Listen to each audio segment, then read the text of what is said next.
আরে মুমিন, আমার আল্লাহ গোটা পৃথিবীতে 4 জনকে পৃথিবীর বাদশাহিত্ব দিয়েছিল। মুসলমানদের ভিতরে 2 জন, কাফেরদের ভিতরে 2 জন ছিল। মুসলমানদের ভিতরে যেই 2 জন ছিল, এদের ভিতরে একজন ছিলেন হযরত সুলাইমান নবী, আরেকজন ছিল বাদশা জুলকারনাইন, যাদের কথায় तमाम পৃথিবী চলত। জুলকারনাইনকেও আমার আল্লাহ পৃথিবীর রাজত্ব দিয়েছিল, সুলাইমান নবীকেও আমার আল্লাহ পৃথিবী চালানোর ক্ষমতা দিয়েছে। মুসলমানদের ভিতরে 2 জন, আর কাফেরদের ভিতরে ছিল 2 জন। একজনের নাম ছিল নামরুদ, আরেকজনের নাম ছিল বুখতানাসার।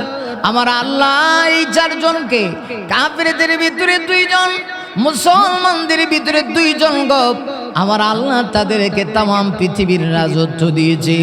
আরে মুমিন জ্ঞান করো, হযরত সুলাইমান নবী কি আমার আল্লাহ এমন ক্ষমতা দিয়েছে, শুধুমাত্র মানুষ তার কথা শুনতো তা না, জিনেরাও সুলাইমান নবীর কথা শুনতো, এমনকি পাখিরা পর্যন্ত, পশুরাও তার কথা শুনত। সুলাইমান নবীকে আমার আল্লাহ প্রত্যেকটা প্রাণীদের ভাষা বোঝার মতো যোগ্যতা দিয়েছিল। এত যোগ্যতা আল্লাহ এই পৃথিবীতে আর কোনো বাদশাকে দেয় নাই। আমাদের এই ছোট্ট বাংলাদেশে, আমরা এই ছোট্ট বাংলাদেশে, একেবারে ছোট্ট এই দেশ, পৃথিবীর মানচিত্রের ভিতরে তালাশ করলে দেখা যায় এটা ছোট্ট, কিন্তু এই ছোট্ট দেশের ভিতরে প্রতি 3 মাইল দূর দূর ভাষার ব্যবধান। আমরা একে অপরের ভাষা বুঝতে পারি না। এক জেলার মানুষ আরেক জেলার মানুষের ভাষা বুঝতে একটু না একটু কষ্ট হয়। আবার যদি একটা বিভাগ থেকে আরেকটা বিভাগে যাওয়া হয় গো, এক বিভাগের ভাষার সাথে আরেক বিভাগের ভাষার মিল নাই, একজন আরেকজনের ভাষাটা বুঝতে বড় বেশি কষ্ট হয়। বাংলাদেশে 2টা বিভাগের ভাষা বড় কঠিন, একটা হলো সিলেট, একটা হলো চট্টগ্রাম। এই 2 জায়গার মানুষ যখন কথা বলে মনে হয় এরা কবর জিয়ারত করতেছে, এটাই তো স্বাভাবিক। সিলেট আর চট্টগ্রামের লোক যখন কথা বলে মনে হয় যারা কবর জিয়ারত করতেছে, কিচ্ছু বোঝা যায় না। সম্মানিত সুধী, কিন্তু সুলাইমান নবীকে আমার আল্লাহ এত ক্ষমতা দান করেছিল, সুলাইমান নবী মানুষের ভাষা তো বুঝতে নেই, জিনেরা তার ভাষা দিয়ে কি বলতো তিনি তা বুঝতেন। এমনকি পাখিকুল, পৃথিবীর যত প্রাণীরা আছে, প্রাণীরা তাদের ভাষা দিয়া কি বলতো সুলাইমান নবী সেটাও বুঝতেন। এবং তিনি তার দরবার চালাতেন, তার সিংহাসন চালাতেন 3 বাহিনী দিয়া। রাজ দরবারে তার বাহিনী ছিল 3টা বাহিনী। যেমন একটা দেশ চালাইতে হলে সরকার একা চালাইতে পারে না, তার কিছু বাহিনী দিয়া দেশ পরিচালনা করতে হয়। সুলাইমান নবীও তিনি 3 বাহিনী দিয়া রাজ্য পরিচালনা করতেন। আল্লাহ সেই কথাটা কোরআনে উল্লেখ করেছেন, ওয়া হুসিনা লিসুলাইমান জুনুদুহু মিনাল জিন্নি ওয়াল ইনস মিনাল জিন্নি ওয়াল ইনসি ওয়াত তায়রি ফাহুম ইউযাউন। আরে ওই আমার আল্লাহ সুলাইমান নবীকে এবার এত ক্ষমতা দিলেন, তিনি রাজ্য পরিচালনা করতেন 3 প্রকারের বাহিনী দিয়া। আল্লাহ বলেন প্রথম বাহিনী ছিল মিনাল জিন্নি, জিনদের ভিতর থেকে একটা বাহিনী, একটা দল। 2 নম্বরে আমার আল্লাহ বলেন ওয়াল ইনসি, মানুষদের ভিতর থেকে একটা দল ছিল। 3 নম্বরে আল্লাহ বলেন ওয়াত তায়র, পাখিদের ভিতর থেকে একটা দল ছিল। এই 3 বাহিনী তিনি কোথাও গেলে 3 বাহিনী নিয়ে তিনি সফর করতেন। হযরত সুলাইমান নবীকে আর আল্লাহ এত ক্ষমতা দিয়েছিল, একবার তিনি রাজ দরবার থেকে বের হয়েছেন, কোথাও সফর করবেন, বাহিনীগুলির সাথে আছে। পাখিদের ভিতর থেকে এমন একটা পাখি ছিল যে পাখির নাম হুদহুদ। হযরত সুলাইমান নবীকে হুদহুদ পাখি যখন আকাশে তিনি বিচরণ করতেন, আকাশ থেকে জমিনের কত ফুট নিচে কোন জায়গায় কি পরিমাণ পানি আছে, পানি স্বচ্ছ না অস্বচ্ছ সেটা পর্যন্ত ওই পাখি বলে দিত। হযরত সুলাইমান নবী একদিন সফর করার জন্য বের হয়েছেন 3 বাহিনী নিয়ে। হঠাৎ করে তিনি তাকায় দেখলেন এই হুদহুদ পাখিটা নাই। এটা তো মারাত্মক বড় ইঞ্জিনিয়ার, কারণ তাকে ছাড়া তো সফর হবে না গো, প্রয়োজন আছে পানির প্রয়োজন। মানুষেরা চলতে হলে পানির অপর নাম হলো জীবন, পানি ছাড়া চলা যায় না। জিনেরা না খাইলেও মানুষদের কিন্তু খাইতে হয়, খাইয়া তারপরে চলতে হয়। হযরত সুলাইমান নবী এমনিতেই ওই পাখিকে তালাশ করতে শুরু করলেন। তিনি এমন একটা কথা বললেন, আমার আল্লাহর কাছে সেই কথাটা বড় বেশি পছন্দ হয়ে গেল। আরে আমার আল্লাহ কোরআনের ভিতরে আয়াত নাযিল করে সেই ঘটনা সূরা নামলের ভিতরে আমার আল্লাহ তুলে ধরলেন। একটু লক্ষ্য করে দেখো না, সুলাইমান নবী যে মুহূর্তে তিনি তার পাখি হুদহুদ পাখিকে তালাশ করে পান না গো, হযরত সুলাইমান নবী তখন বলেন ওয়াতাফাক্কাদাত তায়রা ফাকালা মালিয়া লা আরাল হুদহুদ আম কানা মিনাল গায়িবিন।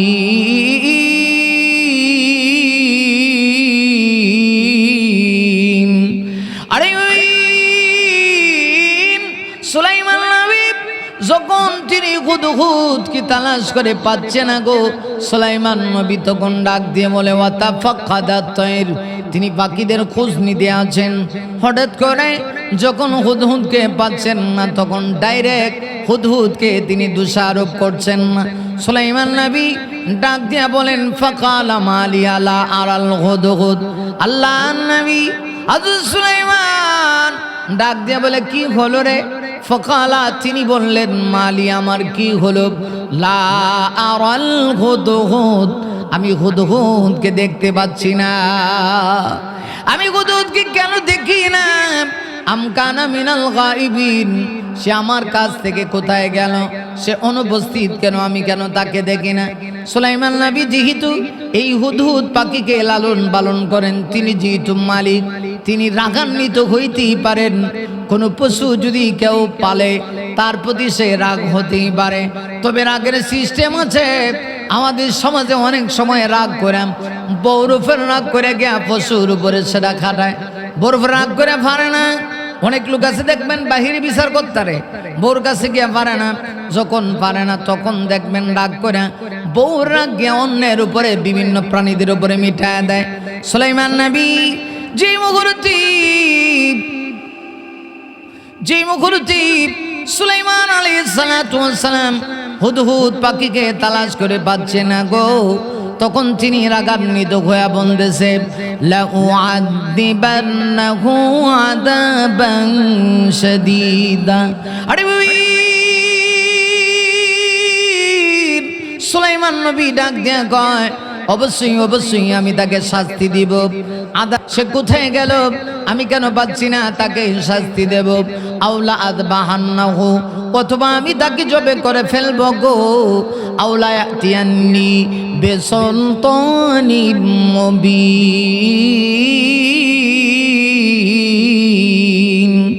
আরে আল্লাহর পয়গম্বর সুলাইমান নবী ডাক দিয়া কয় প্রথমত আমি তাকে শাস্তি দেব, যদি শাস্তি না দিই উপযুক্ত প্রমাণ তাকে দিতে হবে, তাও যদি না পারে আমি তাকে জবাব দিই, আমি তাকে জবে করে ফেলব। অথবা 3 নম্বরে সুলাইমান নবী বলেন আউলা ইয়াতিয়ান্নি বিসুলতানিম মুবিন। সুলাইমান নবী ডাক দিয়া কয় অথবা তাকে উপযুক্ত প্রমাণ দিতে হবে, আর না হয় আমার হাত থেকে বাঁচতে পারবে না, না বাঁচতে পারবে না। আমার কাছ থেকে কোথায় চলে গেল আমার অনুমতি ছাড়া?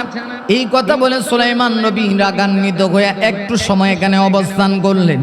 আল্লাহ কোরআনে বলেন ফামাকাতা গায়রা বাঈদিন, একটু সময় তিনি সেখানে অবস্থান করলেন। তাফসীরে কিতাবের ভিতরে লিখি সুলাইমান নবী সামান্য একটু সময়, অর্ধেক ঘন্টা সময় মানে 30 মিনিট সময় তিনি সেখানে অবস্থান করলেন। অবস্থান করার পরে সুলাইমান নবী তাকায় দেখে হঠাৎ করে আকাশে উড়ে উড়ে উড়ে উড়ে এসে ওই হুদহুদ পাখিটা হযরত সুলাইমানের কাছে এসে হাজির হয়ে গেছে। আরে মুমিন লক্ষ্য করে দেখো না, আর হুদহুদ পাখি এসে সুলাইমান নবী কি ডাক দিয়া বলে ও পয়গম্বর সুলাইমান, আমি জানি আপনি আমার উপর রেগে আছেন, রাগ করাটাই স্বাভাবিক, তবে আমি আপনার কাছে আজকে এমন একটা খবর উপযুক্ত দলিল প্রমাণের ভিত্তিতে নিয়ে আসছি। এমন একটা ঘটনা আমি জানায় দিব যেটা আপনি জানেন না। সুলাইমান নবী বড় আশ্চর্য হয়ে গেলেন। আরে তাহলে বোঝা গেল পৃথিবীর কোনো বাদশা কোনো নবীদেরকে আল্লাহ গায়েবের মালিক বানায় নাই। গায়েবের মালিক একমাত্র আমার আল্লাহ। তামাম পৃথিবীর ক্ষমতা সাময়িকভাবে আল্লাহ হযরত সুলাইমান নবীকে দিলেন গো, কিন্তু গায়েবের কোনো খবর তিনি জানতেন না যতক্ষণ না আল্লাহ না জানাইতো। তাহলে বোঝা গেল গায়েবের মালিক কেউ না, একমাত্র আল্লাহ। আমার আল্লাহ জানেন। আরে হযরত ইউসুফের ঘটনাও পবিত্র কোরআন শরীফে আমার আল্লাহ বর্ণনা করতে গিয়া আল্লাহ রাব্বুল আলামিন নবী সম্পর্কে বলেছেন, নাহানু নাকুসু আলাইকা হাসানাল কাসাসি বিমা আওহাইনা ইলাইকা হাদাল কুরআন ওয়া ইন কুনতা মিন ক্বাবলিহি লামিনাল গাফিলিন।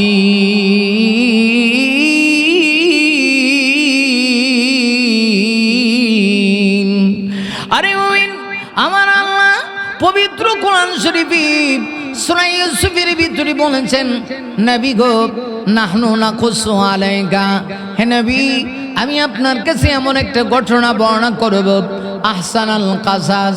আমার আল্লাহ বলেন এটাই পৃথিবীর মধ্যে শ্রেষ্ঠ ঘটনা। বিমা আওহাইনা ইলাইকা হাদাল কোরআন, আমি আল্লাহ কোরআন থেকে আমি আপনার কাছে ওয়াহির মাধ্যমে ঘটনা আমি বর্ণনা করছি। এবার আল্লাহ বলেন ওয়া ইন কুনতা মিন ক্বাবলিহি লামিনাল গাফিলিন। নবী এই ঘটনা সম্পর্কে ইতিপূর্বে আপনি অবগত ছিলেন না যে ঘটনা আমি আপনাকে জানাবো।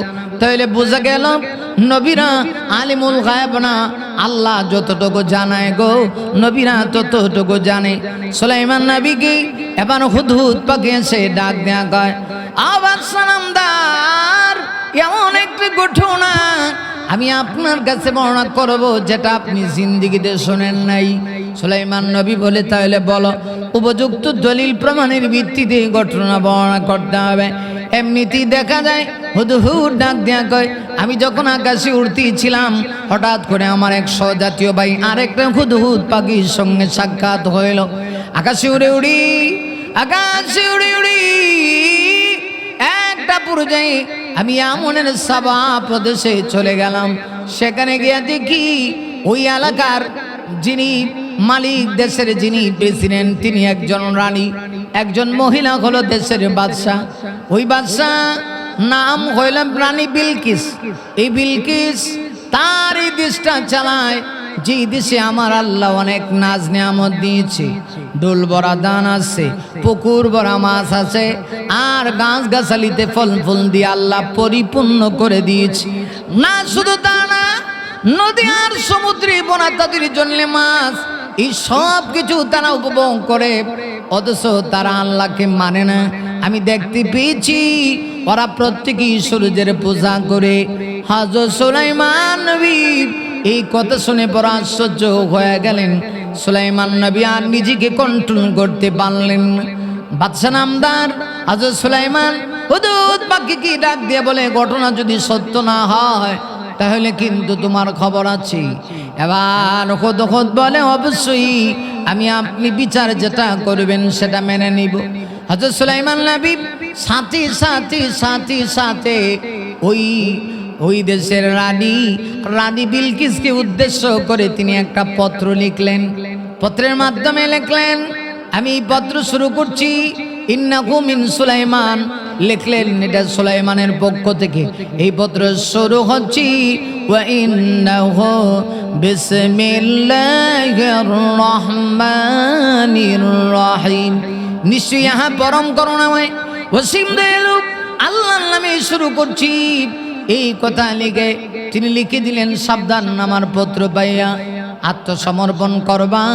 যদি আত্মসমর্পণ না করো, আমার কাছে যদি না আসো, তাহলে কিন্তু আমি আমার বাহিনী দিয়া এই দেশ সহ তোমাদের সবাইকে আমি একসঙ্গে ধ্বংস করে দিব। রানী বিলকিস যখন পত্র পাইল, হুদহুদ পাখি তার মুখে যখন এই পত্রটা নিয়ে গেল, রানী বিলকিস খুব জ্ঞানবান বুদ্ধিমতী মহিলা ছিল। রানী বিলকিস বুঝতে পেরেছে, রানী বিলকিস যাচাই বাছাই করার জন্য গো তার বাহিনীর পক্ষ থেকে কিছু প্রতিনিধি পাঠাইলো। আসলে কি বাদশাহ এই কথা বলেছে যে পত্র পাওয়ার সাথে সাথে মাথা নত করবা, আত্মসমর্পণ করবা, আল্লাহর সামনে সিলিন্ডার করা ছাড়া আর কোনো বাচ্চার পথ নাই। এটাকে আসলে বাদশাহ সত্যিকার অর্থে লিখেছে নাকি বাদশার ভিতরে দুনিয়ার লোভ আছে? এবার লক্ষ্য করে দেখেন, আরে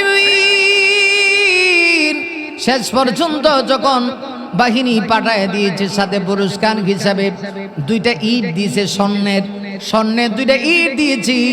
বাদশা যদি দুনিয়াদার হয় স্বর্ণের ইট পেয়ে হয়তো বা সে গলে যাবে, কিন্তু জানে না হযরত সুলাইমানকে আমার আল্লাহ কেমন পাওয়ার দিয়েছে। এরা যখন বাদশার পক্ষ থেকে, রানীর পক্ষ থেকে বাদশা নামদার সুলাইমানের কাছে আসতে রওনা হয়েছে, আসার পথে দরবারে আসার আগে হযরত সুলাইমান জিন জাতিদেরকে অর্ডার করে দিলেন, জিনের আরে যা ওরা যে আমার দরবারে আসবে, আসতে গিয়া যে রাস্তাটা আছে গো, এই পুরা রাস্তাটা তোমরা স্বর্ণ দিয়ে করে দাও। তাহলে চিন্তা করে দেখেন সুলাইমান নবীরে আমার আল্লাহ কেমন ক্ষমতা আর পাওয়ার দিছে। সুলাইমান নবীর বাহিনীরা দেখা গেল মুহূর্তের ভিতরে রাস্তাটা স্বর্ণ দিয়ে করে লেছে। এখন কি আর হেরার অবস্থা ঠিক আছে? হেরা যখন আসছে স্বর্ণের 2টা ইট লয়ে পুরস্কার দিব বাদশারে, আয়া যখন দেখে স্বর্ণের রাস্তা অবস্থা তো খারাপ, বাদশা নামদার আর কি বাইরে করবে পুরস্কার। শেষ পর্যন্ত হযরত সুলাইমান নবী বললেন, ঠিক আছে তোমরা চলে যাও, যদি ভাগ্য ভালো থাকে, যদি রানী আমার কাছে এসে যদি আত্মসমর্পণ করে, আল্লাহর সামনে মাথা নত করে ফেলে, তাহলে আমি তাকে কোনো শাস্তি দিব না। যখন তার আগে এই খবর বলল, রানী বিলকিস সাথে সাথে তার রাজ দরবারের সকল সাথীদেরকে নিয়ে রওনা হয়েছে আসার জন্যে। আল্লাহর কি কুদরত! আমার আল্লাহ এই দিক থেকে হযরত সুলাইমানকে এমন ক্ষমতা দিল, তিনি ইফরিত নামক এক জিনের মাধ্যমে, আল্লাহু আকবার, সে বলছিল যে আমাকে আমার আল্লাহ এমন ক্ষমতা দিয়েছে, আপনি চোখের পাতি ঘোরানোর আগেই রানীর সিংহাসনটা নিয়ে আসবো। হযরত সুলাইমান নবী বললেন, না, এর চাইতে দ্রুত নিয়ে আসতে হবে। তখন আরেকজন, যার ভিতরে ইসমে আজম জানা ছিল, সে বলেছিল যে আপনি যেখানে বসে আছেন, আপনি দাঁড়ানোর আগেই আমি সিংহাসন নিয়ে হাজির হয়ে যাব।